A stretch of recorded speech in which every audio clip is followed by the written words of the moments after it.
Shabbat Shalom, nous sommes Parashat Toldot. C'est la fameuse paracha de l'équilibre familial, avec des enfants problématiques, avec des enfants différents totalement, et finalement gérer la maison dans le shalom plus ou moins. Il est très difficile de concevoir comment était la maison de Yitzhak avec Yaakov et Esav. Très difficile, puisqu'ils étaient antagonistes, les gambrés, très différents. Yaakov, entièrement un grand saint, et Esav, entièrement un grand enfant de dehors, et puis depuis jeune. C'est quelque chose qu'ils ont vu même dans la conception, avec quand il est parti faire l'ultrason, on lui a dit que finalement, que tu as des enfants que chacun tire d'un côté. Eh ben oui, c'était ça le cas, donc il n'y a pas le choix, c'est deux enfants qui sont tout à fait différents. Et finalement, il fallait gérer cette maison en laissant les deux enfants à la maison. Le plus simple serait d'exiler Esav et de garder Yaakov, ou le contraire, d'envoyer dans un yeshiva internat Yaakov et de garder Esav. Mais finalement, la décision était claire, on pouvait garder les deux enfants dans la même maison. Contrairement à ce qui s'est passé chez Abraham, qu'il était clair et net. La décision a été prise par Sarah, confirmée par un Kadosh Baruch Hu, qu'il fallait faire sortir Ishmaël. La première question qui se pose, pourquoi Yitzhak Avinu n'a pas pris le modèle de son père et pour exiler Esav, comme aurait fait Yitzhak, comme aurait fait Abraham, il a exilé Ishmaël, pour protéger Yaakov, et notamment comme il a fait Abraham pour protéger Yitzhak. La réponse, elle est claire, elle est nette. Dans la maison d'Abraham, les deux enfants étaient issus de deux mères. Et donc, finalement, là, l'influence était forte puisqu'il y avait une animosité et une kina entre les mères et entre les enfants. Par contre, ici, ils sont tout de même frères naturels de la même mère. Donc, le modèle n'était pas à recopier.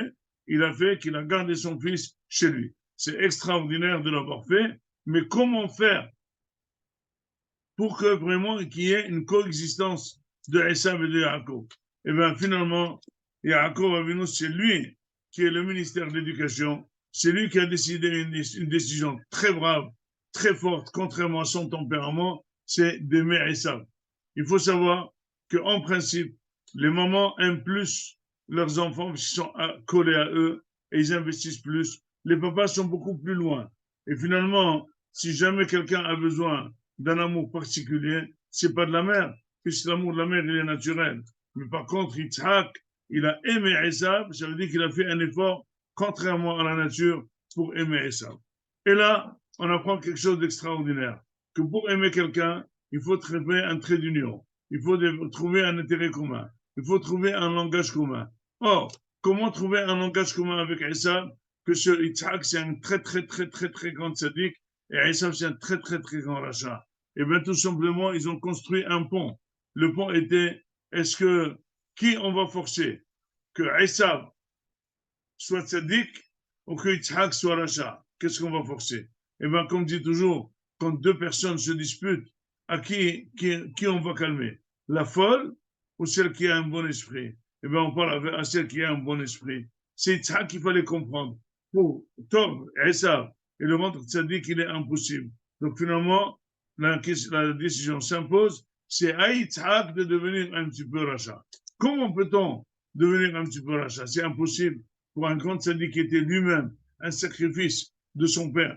Il va devenir un petit peu rachat. Il a dit tout simplement, je vais aimer ce qu'il aime mon fils. Mon fils, il aime le football, je vais même me mettre au football. Mon fils, il aime Damka, je vais me mettre à la dame. Mon fils, il aime à la Esh, je vais me mettre à la Esh. Eh bien, c'est marqué que Yitzhak, finalement, il a développé un amour particulier pour de la viande sur le feu. Des grillades. Il aime les grillades. Ça ne convient pas du tout à un grand rave. De manger des grillades et tout, c'est trop pas conforme. Mais malgré tout, c'est le seul pont qu'il a trouvé. Et finalement, Esav, il a trouvé qu'il faisait plaisir à son père. Parce que son père, il aimait les grillades. Mais finalement, son père, il aime les grillades pour faire plaisir à Esav. C'est pas grave. Il a fait exprès pour remonter son fils et le cloîtrer dans un amour particulier de ne pas faire du mal à Yaakov. Et c'est cet amour qui a vraiment enfermé Esav, le laissant, respectant la maison, respectant son père, respectant Yaakov, le laissant déguisé comme un tzaddik. Il s'est même permis de dire à Yaakov, à Yitzhak, pardon, que lui, il était même plus religieux que son père. Et son père, sachant pertinemment qu'il mentait, il a joué le jeu. Il dit, ah oui, mon fils, exprès, d'accord? Alors je te donne la bracha. Et finalement, grâce à ça, il a protégé Yitzhak. Un parent intelligent à la bouteille, c'est lui qui descend au niveau de son fils et il trouve le pont pour le remonter. Il faut descendre pour monter son fils. Et donc, il faut trouver absolument le langage, l'amour commun, la considération, le rôle de l'enfant, très important dans la maison. Et là, finalement, il a réussi son coup, Yitzhak Avinu. Par le fait d'aimer Yitzhak, c'est pour ça que quand Yaakov Avinu, c'est de nouveau lui, il a fait un très mauvais comportement. C'est lui qui a volé la bracha. C'est pas normal qu'un religieux il vole, mais là, on voit le premier religieux qui vole.